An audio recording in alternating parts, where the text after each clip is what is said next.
So when it comes to those ideas that people have, they come in with just an idea that they've gone, I've got this idea and have no idea what to do with it, and you kind of tell them you need to think about things like business development, how you can get this out to people and get clients on, or corporate support, marketing, sales, all those other things. Like, is that where you guys come in as well? Some clients come in with, they've done a lot of research, they've already got a pitch deck created, but some will be in that just really early idea stage and want to know next steps. Stars in their eyes. Yeah, that's where we, our team will have to identify, is it a good idea? If it's an average idea, how do we turn it into a good idea? And explain the journey that we can take them on over a 12-month period or to an exit.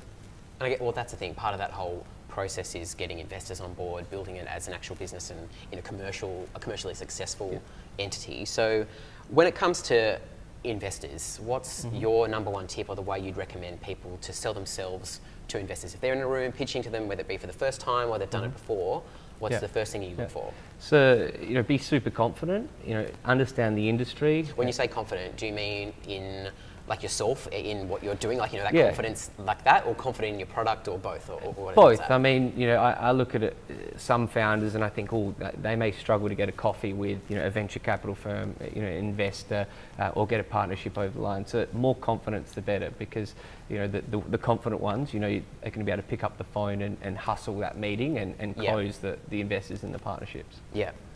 And then, what should they be doing beforehand to prepare themselves for that? So, depending on whether it's, say, a retail investor or a sophisticated investor, a retail investor, get a prototype ready, a prototype that looks like a working app that can get them excited, along with a pitch deck. Whereas if it's a sophisticated investor, go along with both of those and an information memorandum, being a 40 to 60 page, very detailed document. Nuts and bolts, that's what investors want to see. Exactly. So I guess you'd see a lot of businesses that are pre-revenue, clearly, like, they're coming to you with either in their ideas phase, or they've got it together and haven't, put the app or anything like that in place, but they're close to it, or they're, ready to get to that point. When you haven't got any, sales or any money to your name, as well, what's your recommendation for being able to get that idea across without them saying, well, where's the proof of how this is going to work? So first steps is getting them to slow down. A lot of them will want to go straight to development. So, the first thing is, the idea evaluation phase. You want to go through wireframes, user experience, user interface, and build that prototype. And then partnerships and distribution channels is a big one. Once you've got your product there, users don't grow on trees. So you need to be able to go out there and get those partnerships and distribution channels over the line, so that when you launch the product, you're going to get some serious traction. And pre-revenue, investors look at that. That if you don't have $1 million up your sleeve for customer acquisition and retention, you want to be able to have a partnership that allows you to hit a database of, say, 500,000 and get some really nice early traction and start driving some revenue to then go pitch to the VCs. We were talking about this before we actually started the broadcast, and I wanted to ask you about it because it was such a good answer. What's the worst idea that you keep seeing multiple people have, or that you see the same idea pop up and you have to say, I don't know how to tell you this, but that's a terrible idea, or something that's just not going to work, but people keep coming back with this idea? Well, I suppose the ideas we hear a lot is in the apps for the fitness industry. That's probably 20% of our leads. You really want to be focusing on a niche and have a huge point of difference, because there's a lot of gym apps out there. There's a lot coming out from the US as well, and lots of competition. So we hear them on a daily basis. So that's the hot space to avoid. Gym so apps. I said before, where I'm sitting in Jack Delose's chair at the Entourage here, but he's not got off completely scot-free. He's recorded a couple of questions so that he can send through. So the first one he sent by video as well, so we'll just play that one now. Hello GQ community, I hope you guys are enjoying tonight's show. I'm so glad Tom West was able to be there. I'm coming to you live from Ubud in Bali, which is an absolutely beautiful place. Tom, my first question for you is, HyperApps puts a lot of emphasis on their culture. What do you guys look for in people that want to come and work for you?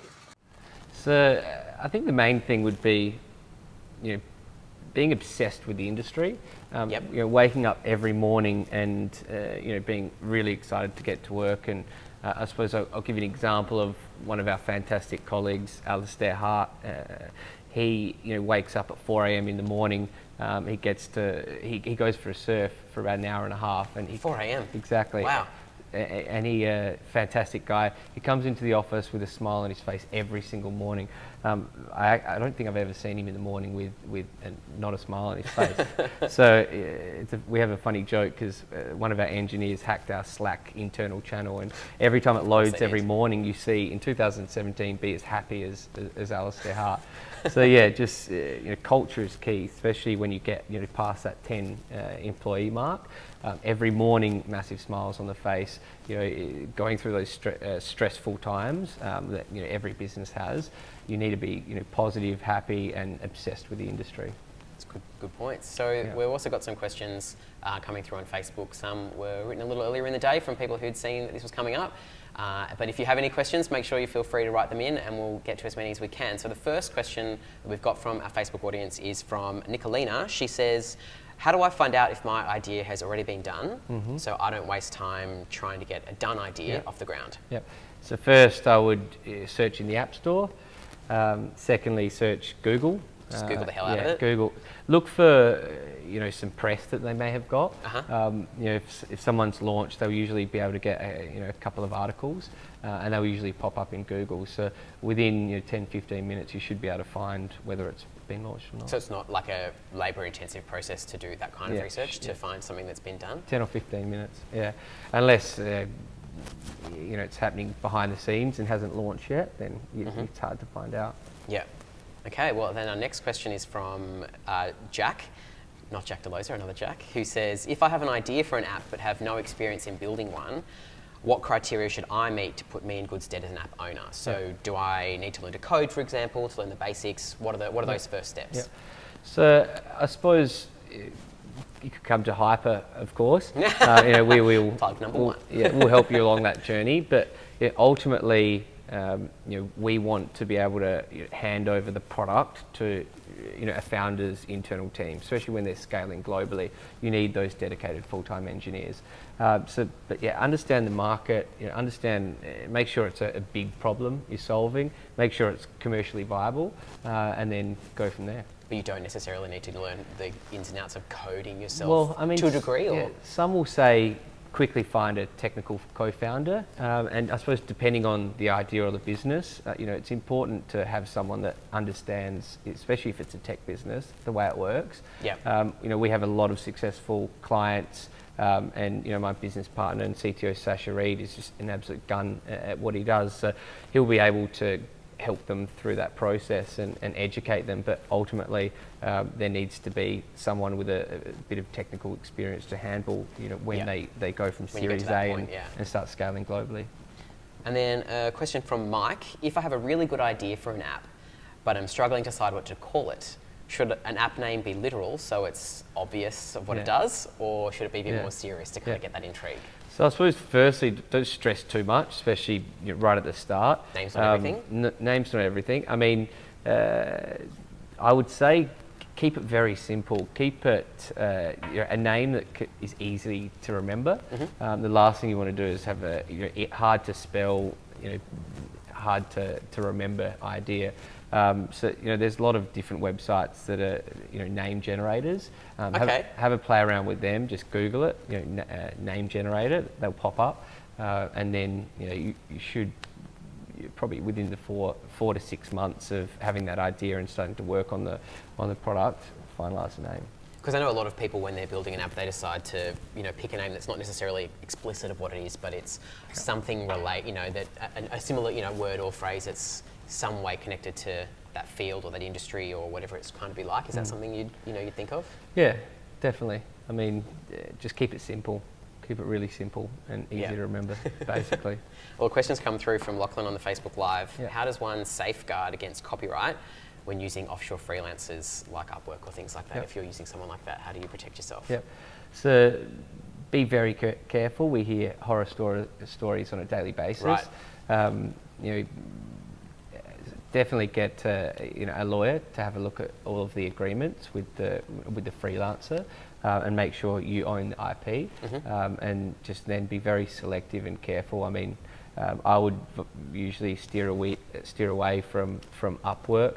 I do hear lots of horror stories. One I heard last week was someone actually logged in, the freelancer logged in and got the founder to share his screen, and he then went in, share his laptop screen, and then he went in and approved the 50,000 euros that he was meant to be paying after the project was complete. Wow. So just be very careful. Terrifying. Be very careful. I do see the platform Upwork working well for some people, but just be very careful. Okay. Well, moving on to the next section, I think talking a bit more about selling yourself as a person. We touched on it a little bit before, but so if you're in a room with investors, for example, what are the main components you think to selling yourself? We touched on it a bit before in terms of confidence, but in terms of what you want to see that one person knows about their business and the market and everything, what are those details you're looking for? Well, an investor is usually looking at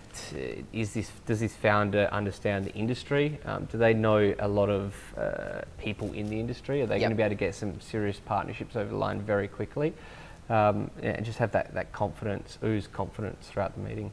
So I guess that might sound silly, but if you're terrified of talking to an investor for the first time and you've got your app which you've gone through, or all the due diligence that you're supposed to be doing, the things you've talked about, like getting all those documents ready and all your pitches and everything ready to go, and you're just terrified. What are some tips you can give in a practical sense about how to talk better when you in front of investors?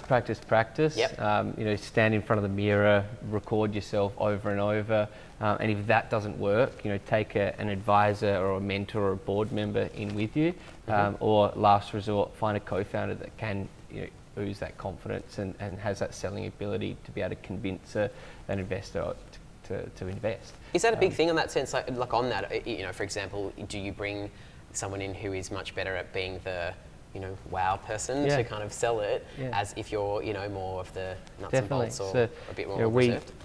We have a 12 to 14 week process that we take our clients through the idea phase and creating the prototype and pitch deck. And one thing we'll quickly identify is, are they able to get partnerships and investors over the line? And if they're not, that's one of the things we suggest is go and find someone that has the selling ability that can influence an investor, a room, and partnerships, because it's very important. So would you think it's more about the level of influence you can have in the language and body language and tone of voice and all those kinds of things, or the the authenticity behind that person and their belief in the product and everything like that? I'm sure the pair go hand in hand, but is there one thing you'd say is more important than the other?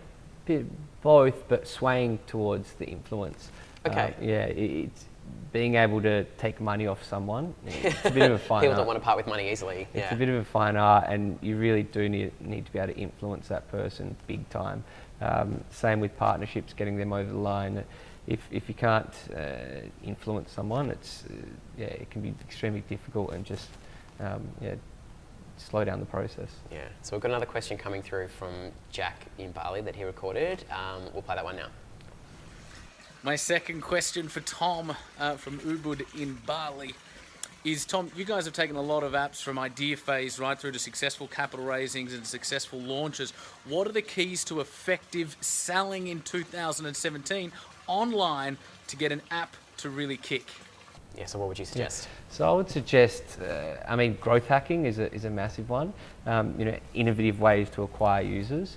Especially if a client doesn't have a $100,000+ budget, selling it online and growth hacking and dropping it in the Facebook groups and finding those innovative ways to get them to read that blog post with call to action at the end and acquire those mass users. So I guess on that, I'll just interrupt you there on that. How would you break down growth hacking to someone who's not necessarily familiar with that term? Like, what are some ways that can be broken down at a practical level? The term came from Silicon Valley and startups that didn't have millions of dollars in funding, and so it's innovative ways to acquire users. So whether it's dropping a blog post on Reddit that will potentially go viral and get you 20,000 users like that. It doesn't happen all the time, but I've seen it happen. Or the Facebook groups. People don't have an unlimited budget. They just want to be able to acquire as many users as possible. And venture capital firms around Series A will look at that too. If they're going to look at investing $1 million into a business, they want to know exactly what you're going to be able to do with that million and how many users you're going to be able to acquire and then retain. So the more growth hacking and the more innovative ways you essentially find those users online, the better, because the lower the customer acquisition cost around Series A, which is when a startup will raise enough money to start, say, scaling globally. Doing it themselves, yeah. So what's the best or example of someone doing a really great job in growth hacking that you've seen, if you can think of anything? I would probably say a story I heard the other day. A friend of mine, Jeremy, who is one of the founders of finder.com.au. Yeah. It was 4 a.m. in the morning and he got a call from one of his colleagues, if I remember correctly. It was someone had posted photos of the next 6 months of Netflix movies coming out, which was super confidential. Everyone wants to know what's coming out on Netflix. So he woke up at 4 a.m. He got 10 of his colleagues to head into the office. And they got the copywriter to write up a blog post and make it Google friendly, SEO friendly, so Google would pick it up. And then they pushed it out to the journalists. And for, I think it was around 12 months straight, he got 1 million organic views on that post every single month. Wow. So, usually to get 1 million people to hit your website can cost hundreds of thousands of dollars. Yeah, without any money behind it. So that little growth hack, it paid off. Imagine getting that call at 4 a.m. You think something has gone horribly wrong, as opposed to here's a really great idea for us to get some new business. So that's a good one. Yeah. So let's move on to the next section now as well, which is going to be more about selling your product. So any tips you've got for selling your product? So I've got a few questions for you, and then I know that we're getting a few coming in from the Facebook Live video as well. So data seems to be a really huge part of the way that Hyper runs. I know that you mentioned before to me off camera as well about how important data is in your business. So you look at it across all angles for the decisions that you make in your business side, decide what kinds of apps to get made and the decisions you're making in terms of clients and marketing, everything like that. So how do you use the data across all levels to sell your products better? Yeah. So I suppose building a business and getting to that 10 employees, 10 employees is quite easy. You can micromanage, you can touch and feel them, and you don't have to be too data driven. But as soon as you get past that and you start scaling the business, it's super important to understand, for instance, the sales and marketing team. So when it comes to data, let's look at the sales team. Let's go to the marketing team first. You need to be able to firstly look at how much ad budget do we have for the month. Then what is our cost per lead? What is our cost per sale? And then the cost per sale may be $1,000. So you've got to quickly identify what is the product and service we're selling and what is it priced at, factoring in the fact that it costs $1,000 in ad budget to get that client. To that point, and then the BDM, for instance, their salary as well, factoring that in. And then being data driven in the sales department, communicating on a daily basis with the marketing department. So the marketing department needs to see the data and needs to see how quickly a lead will get to, say, a tier 1 or a verbal. And that's super important because that can then go back to our data scientists. Will identify 70% of leads didn't get to a verbal, whereas 30% did, and then be able to identify with those leads and that data exactly where they came from and increase those budgets, for instance.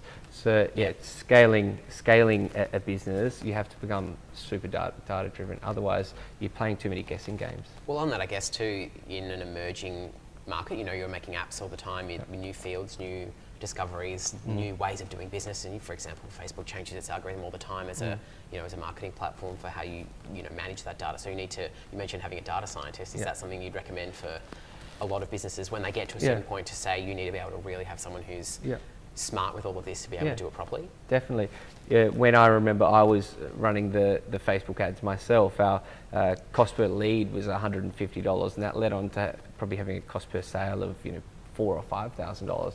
Our data scientists in Europe are absolutely amazing, and they've now got our cost per lead down to $35. So there's a huge difference, and you see over a 12-month period the amount of money the business will save and the additional leads we get from reducing that cost per lead is just staggering. So what would be your advice for businesses at different stages about how much they need to invest in data and analytics and be really across that, from a small business to someone who's in that growth period to someone who's hit a bigger point and they're much larger. Yeah. At what points do you need to be really across that data? So at the start, just educate yourself and create the spreadsheets. If you spend $2,000 on Facebook ads in a month, understand and create a spreadsheet outlining, what's your cost per engagement, cost per lead, all the way through to your cost per sale.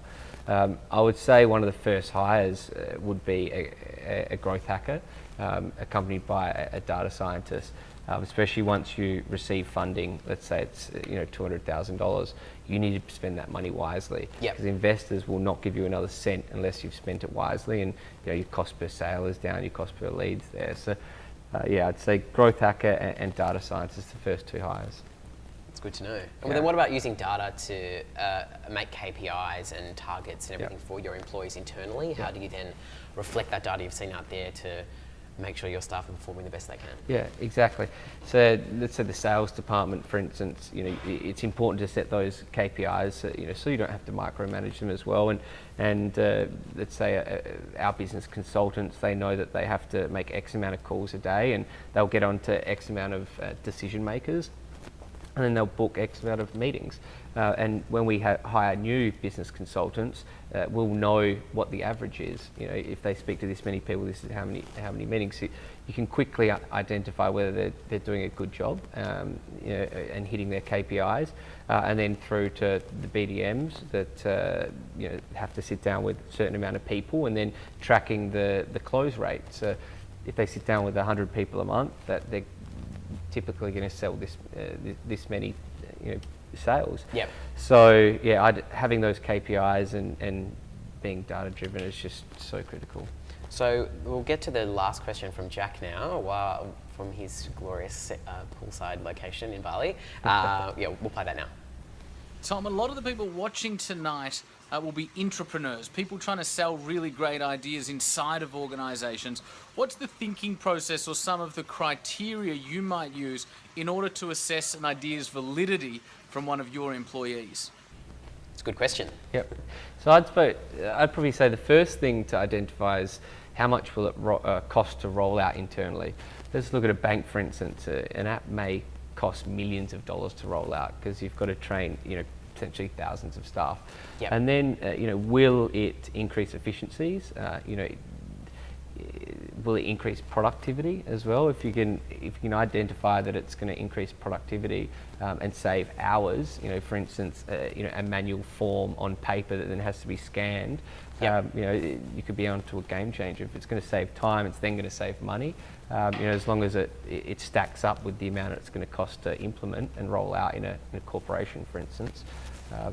Go from there. Well, I think on that note, really, like a lot of people don't have their own businesses or aren't founders or working in a startup or those kinds of things. They're working for a corporation or a larger business. Do you think that a lot of there's a lot of potential for really easy things to be changed if more of those great ideas from internal staff were listened to, or there was a bit more of a encouragement of that innovation and innovative thinking in those kind of bigger companies? Yeah, definitely.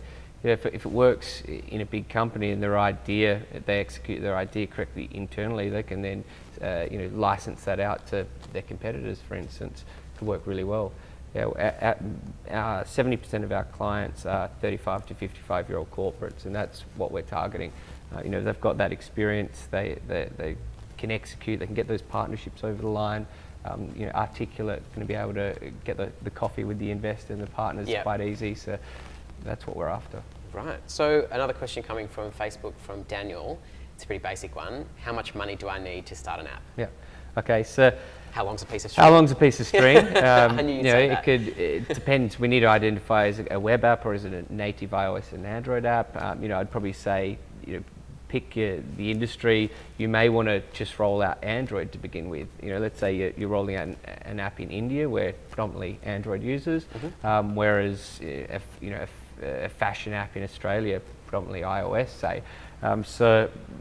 We try to keep it to an absolute minimum at Hyper to be able to validate that idea first. Don't spend too much money until you've validated that idea. But to answer your question, if it's a native app, between say $60,000 and $200,000. But we really need to know: are we going to have to integrate it into say, another platform? Yeah. Are we going to need an API? All the hidden costs that come along with that. Yeah. But, It's a good question though, because I think Yeah. a lot of people would have no idea where to even start in terms of Yeah. what they're going to look for when people come to them and say, or they go out to have developers and they quote them this amount of money, or Yeah. I'm sure there'd be a huge variance in what people are looking for. Yeah. So Yeah. for someone like you, from your position, to be able to say this is the kind of ballpark. Yeah. That's good To break it down, if you want to build it properly, you need your iOS engineer, your Android engineer, your backend engineer, front-end engineer. You want a gun project manager, making sure it's being managed correctly. Yep. And then you need your design team, your chief design officer, your UX designer, your UI designer. So So there's your 15 staff. Go and get them. Exactly. No dramas at all. It's easy. So yeah, I mean that's what Hyper's all about, is making sure we can build that quick MVP cheaply for our clients. Yep. But ultimately, if there are 8 staff members working on it and it takes 3 months to build, the numbers stack up, and that's why it can cost A lot of in money. excess of $100,000. Yeah. Yeah. So another question that's come through from Lachlan tonight on the Facebook Live is, does your company or other companies offer an equity scheme if a person can't come up with the money up front, or is that where you kind of put them in front of investors? What's that process like? Well, our company Hyper will traditionally avoid equity. We don't like to take a big chunk of a founder's company, and we may talk about that after say 12 months time. But yeah, I mean, you need to be really careful. There are companies out there that will take equity, but you just got to be careful. Sometimes they may do it as a tactic to get the deal over the line and get the sale. And we see some horror stories out there of that happening. But make sure you're giving equity to someone that's going to add value, and make sure before that takes place, set the KPI for maybe even the investor. You want to be able to get them to get partnerships over the line, introduce you to the right people, help with global expansion, that kind of things. So we've got time for a couple more questions. There's 2 that have already come in. So a question from JC, how do I know which app company to go with if I'm talking to multiple app developers? What should I be looking for? Fantastic question. So the first thing is, have they come from a successful technology background? Very important. So if someone hasn't come from that background and hasn't built a scalable platform, that has hundreds of thousands of monthly users at a minimum, just be careful, because building a scalable platform that gets pounded and is scaling globally versus not, there's a huge difference. And the engineers that are going to be building it, you really want to make sure that they have had experience in 10,000 people downloading it in under a minute. Otherwise, there can be massive issues, bugging out and just putting pressure on scale. Well, on that, would you recommend if people, say an app developer companies, their portfolio on their website, would you recommend reaching out to some of the companies they've worked with to see that process? 100%. 100%. Yeah, and not just one. Everyone. Talk to 5. 3 to 5, and make sure you've downloaded their app. Make sure you play around with it, and make sure you ask them as many questions as possible. And our last question from Laura, apps require consumers to take considered action and download. There are so many platforms and media choices for consumers. Does that act of downloading pose a risk for brands looking to move into that space? In that in mind, then how do you get consumer attention and assert your relevance in your target market so that people do take that first step of downloading? Yeah. So I suppose that first step, you usually use an incentive to get them to download, whether it be a coupon or some fantastic content, and then you have to obviously make sure you can retain them. But yeah, I mean, I'd probably just say, make sure you have a niche, and make sure you've got a big point of difference to make sure that it's not just like a competitor's app. Yeah, to try and have that point of difference. Yeah, exactly. Well, that's all we have time for tonight. Thank you to Tom West from Hyper Thank you for very joining much us. for having It's me. been great. It's been a pleasure. We've talked a lot about apps. It's been really good to get some insight into that space. And thanks again for watching and participating with your questions. Feel free to share and make sure you like the GQ Australia page on Facebook for more.